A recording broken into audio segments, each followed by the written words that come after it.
প্রিয় শিক্ষার্থীবৃন্দ, তোমাদের সবাইকে আবারও এস আলম অ্যাকাউন্টিং সলিউশন এই ইউটিউব চ্যানেলের পক্ষ থেকে স্বাগত জানাচ্ছি। আমি শিপন আলম স্যার। আজকে আমরা প্রিন্সিপালস অফ অ্যাকাউন্টিং এর merchandising operations and accounting systems এর 3 নম্বর ক্লাসটি করব। তো চলো দেখি আমাদের আজকে 3 নম্বর ক্লাসে কি বলা আছে। দেখো, আমাদের প্রবলেম C13, এটা হচ্ছে Dhaka university 7 college 2019 finance and banking এ এসেছিল। এবং আজকে আমরা শিখব যে journalise the transactions using perpetual inventory system, অর্থাৎ পারপিচুয়াল ইনভেন্টরি সিস্টেম ব্যবহার করে কিভাবে জার্নাল করতে হয় সেটা শিখব। গত ক্লাসে আমরা শিখেছি, আজকেও শিখব। তো আমাদের প্রশ্ন যেটা দেওয়া আছে, presented below are the selected transaction of Chowdhury and company in month of July 2018, অর্থাৎ 2018 সালে জুলাই মাসে চৌধুরী অ্যান্ড কোম্পানির কিছু সিলেক্টেড ট্রানজাকশন নিচে দেওয়া আছে। এরপরে বলছে অ্যাট দি বিগিনিং অফ জুলাইয়ের শুরুতে 2018 সালের জুলাইয়ের শুরুতে দি লেজার শোড, তাদের খতিয়ান দেখাচ্ছে ক্যাশ 5,000 টাকা, মার্চেন্ডাইজ ইনভেন্টরি 15,000 টাকা, ফার্নিচার 2,000 টাকা এবং ক্যাপিটাল হচ্ছে 25,000 টাকা। এটা হচ্ছে মাসের শুরুতে 2018 সালের জুলাই মাসের শুরুতে এই ব্যালেন্সগুলো ছিল। তো এটার জন্য কোনো জাবেদা দিতে হবে না, কারণ এটা হচ্ছে খতিয়ানের জের।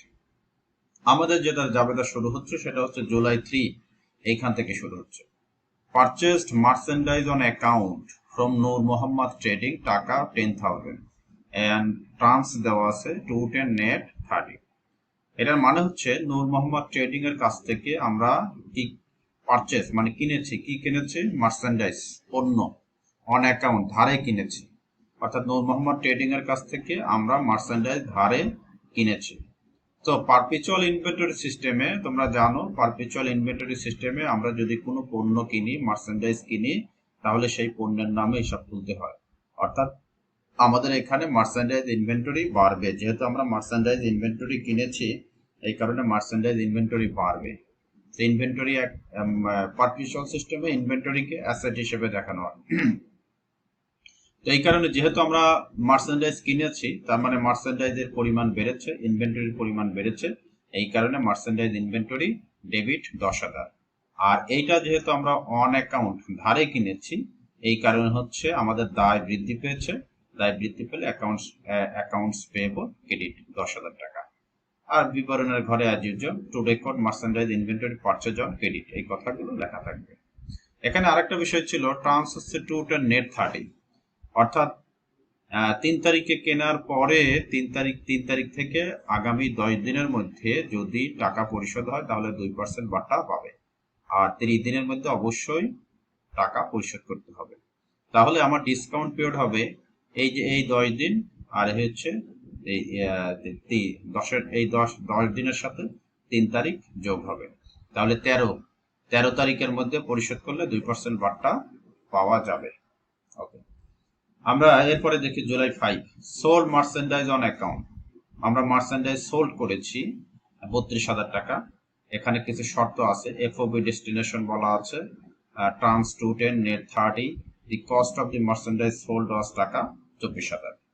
অর্থাৎ মার্চেন্ডাইজ ইনভেন্টরি, এই পারপিচুয়াল ইনভেন্টরি সিস্টেমে মার্চেন্ডাইজ সেলিং এর সময় দুইটা টাকা থাকে, একটা হচ্ছে সেলস ভ্যালু আর একটা হচ্ছে কস্ট অফ গুডস সোল্ড, আর একটা হচ্ছে কস্ট ভ্যালু। অর্থাৎ 24,000 টাকার পণ্য আমরা 32,000 টাকায় সেল করেছি। তো এখানে দুইটা জাবেদা হয়, একটা হচ্ছে সেলের জাবেদা আর একটা হচ্ছে কস্ট অফ গুডস সোল্ডের জাবেদা। তো সেলের জাবেদা হচ্ছে যেহেতু আমরা 32,000 টাকায় সেল করেছি, এই কারণে অ্যাকাউন্ট এবং বাকিতে অ্যাকাউন্ট রিসিভেবল ডেবিট আর সেলস হচ্ছে ক্রেডিট 32,000 টাকা। আর কস্ট অফ গুডস সোল্ড হচ্ছে আমার 24,000 টাকা। তো কস্ট অফ গুডস সোল্ড 24,000 আর মার্চেন্ডাইজ ইনভেন্টরি ক্রেডিট 24,000 টাকা। তো সেলের সময় হচ্ছে দুইটা জাবেদা হয়, একটা হচ্ছে সেলস ভ্যালু আর একটা হচ্ছে কস্ট ভ্যালু। তো আমাদের এখানে একটা শর্ত ছিল যে ফব ডেস্টিনেশন, এফওবি ডেস্টিনেশন মানে এই কথাটা যদি থাকে, FOB destination free on board, তাহলে এই ডেস্টিনেশন অর্থাৎ এই পরিবহন খরচটা কে বহন করবে? এই পরিবহন খরচটা বিক্রেতা বহন করবে। আর বিক্রেতা হচ্ছে এখানে চৌধুরী অ্যান্ড কোম্পানি, আমাদের কোম্পানি। তো আমাদের কোম্পানি এই পরিবহন খরচটা বহন করবে। আর শিপিং পয়েন্ট যদি বলা থাকে এফওবি শিপিং পয়েন্ট, তখন ক্রেতা বহন করে, অর্থাৎ ক্রেতার বইতে জাবেদা হয়। আর এখানে হচ্ছে আমাদের বিক্রেতার বইতে অর্থাৎ চৌধুরী অ্যান্ড কোম্পানির বইতে জাবেদা হবে। টার্মস টু টেন নেট 30, এখানেও 10 দিনের মধ্যে পরিশোধ করলে 2% বাট্টা পাবে। তাহলে 15 আর 10 অর্থাৎ 15 তারিখের মধ্যে যদি টাকা আমরা পাই, এই কোম্পানি পায়, তাহলে তখন সে বাট্টা দিবে, তা না হলে বাট্টা দিবে না। ওকে, জুলাই 7-এ দেখো বলছে পেইড টাকা 200 ফ্রেইট অন জুলাই 5 সেল। এই যে জুলাই 5 জুলাইয়ের 5 তারিখে সেল হয়েছে, এই সেলের উপরে 200 টাকা এখন কি করতে হবে? ফ্রেইট অর্থাৎ পরিবহন খরচ।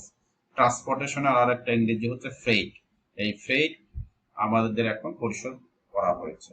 তো আগেই বলা ছিল যে এফওবি ডেস্টিনেশন বলা থাকলে বিক্রেতা পরিবহন খরচ বহন করবে, আর বিক্রেতা হচ্ছে চৌধুরী অ্যান্ড কোম্পানি।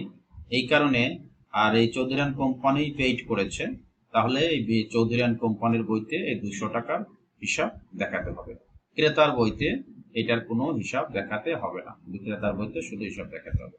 তাহলে এটা যেহেতু আমাদের বিক্রয় পরিবহন ফ্রেইট, এই কারণে এর জাবেদা হচ্ছে দেখো ফ্রেইট আউট। আর এটা যেহেতু ক্যাশে পরিশোধ করা হয়েছে, এই কারণে ক্যাশ ক্রেডিট। তাহলে ফ্রেইট আউট, অথবা এটাকে ট্রান্সপোর্টেশন আউট বলে, বিক্রয় পরিবহন।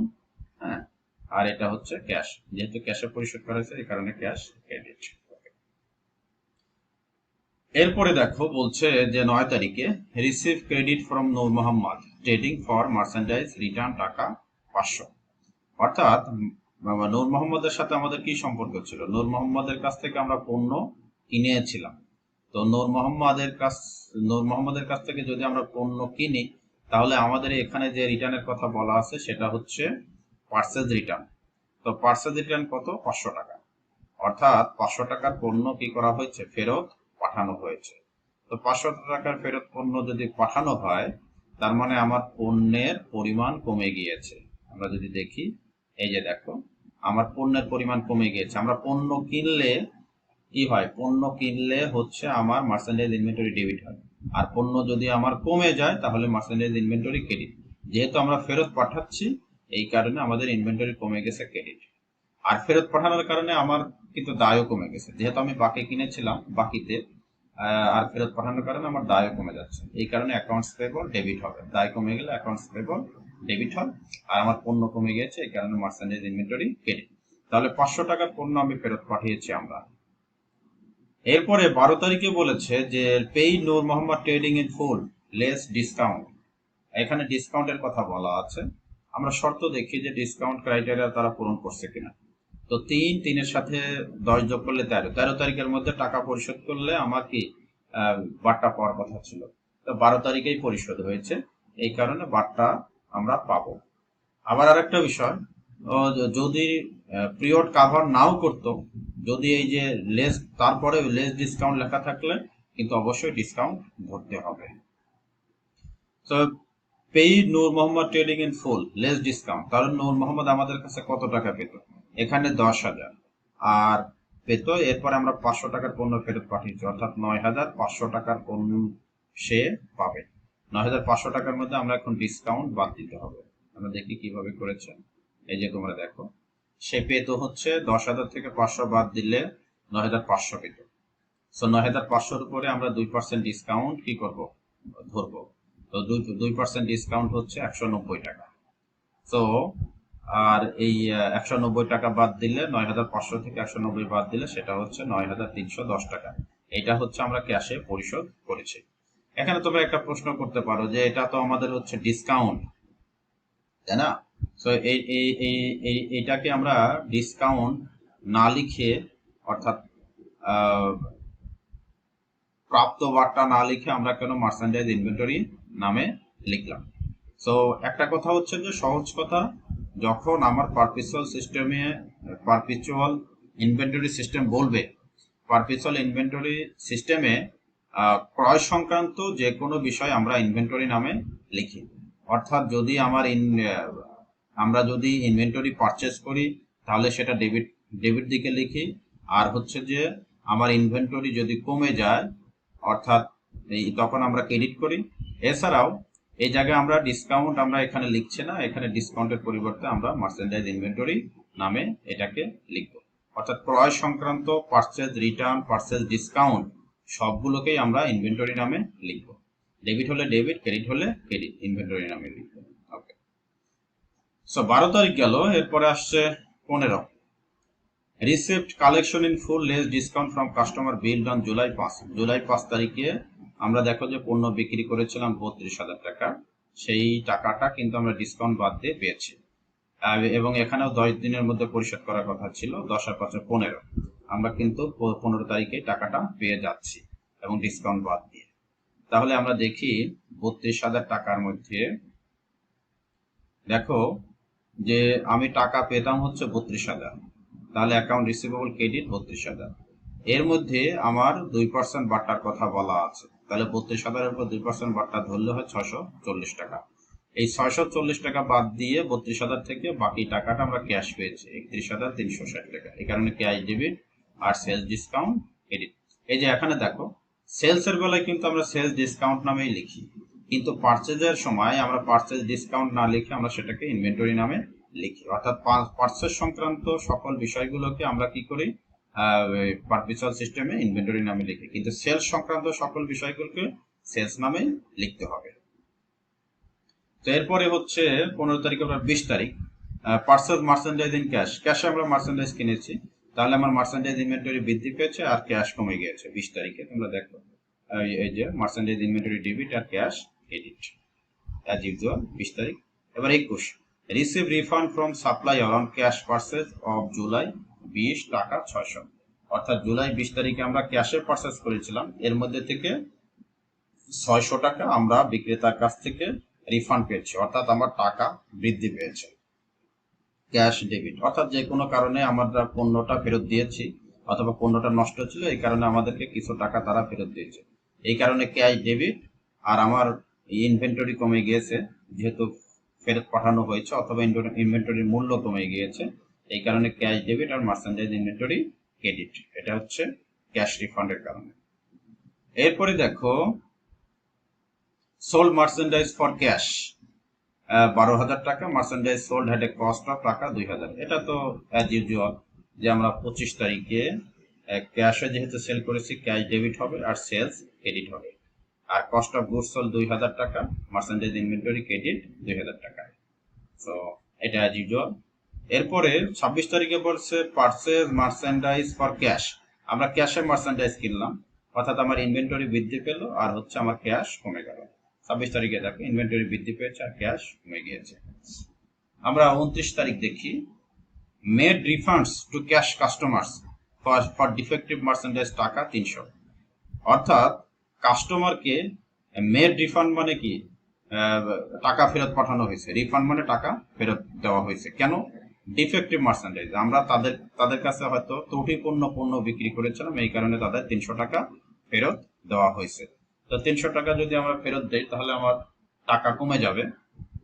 তাহলে তোমরা দেখো এই যে আমার টাকা কমে গিয়েছে, এই কারণে তোমার কি ক্যাশ ক্রেডিট হয়েছে। আর আমরা রিফান্ড কখন করি? যখন সেটা ত্রুটি থাকে, ত্রুটি থাকার কারণে যখন পণ্যটা ফেরত পাঠায়, হ্যাঁ, অথবা আমরা তাদেরকে ছাড় দিই, তো এটাকে বলা হয় হচ্ছে sales return and allowance. Sales return and allowance. তো এটা হচ্ছে 300 টাকা আর হচ্ছে ক্যাশ ক্রেডিট। এখন এই যে পণ্যটা আমার ফেরত এসেছে, অর্থাৎ যে পণ্যটার জন্য আমরা রিফান্ড করেছি, সেই পণ্যটা এই যে রিটার্ন মার্চেন্ডাইজ, সেই পণ্যটা তো আমাদের কাছে ফেরত দিয়েছে, ফেরত দেওয়ার কারণে 300 টাকা আমরা ফেরত তাদেরকে ব্যাক করেছি। এই মার্চেন্ডাইজের কস্ট ছিল 180 টাকা, অর্থাৎ আমার স্টোরে ওই মার্চেন্ডাইজটা এসেছে, এই কারণে মার্চেন্ডাইজ ইনভেন্টরি ডেবিট, কারণ এইটা আমার বৃদ্ধি পেয়েছে। আর কস্ট অফ গুডস সোল্ড, আগে যেহেতু cost of goods sold debit করছিলাম, এখন ক্রেডিট করতে হবে, cost of goods sold credit 180 টাকা। অর্থাৎ এইটা হচ্ছে যে ত্রুটিপূর্ণ পণ্য বিক্রির কারণে ক্রেতারা আমাকে ফেরত পাঠিয়েছে, এই কারণে আমি তাদেরকে 300 টাকা রিফান্ড করছি, এটাকে বলে সেলস রিটার্ন অ্যান্ড অ্যালাউন্স। যেহেতু ক্যাশ কমে গেছে ক্যাশ ক্রেডিট, আর যেহেতু আমার পণ্য বৃদ্ধি পেয়েছে তারা ফেরত পাঠিয়েছে, এই কারণে 180 টাকা মার্চেন্ডাইজ ইনভেন্টরি ডেবিট আর cost of goods sold credit 180 টাকা। সো এই হচ্ছে আমাদের এই প্রশ্নটা।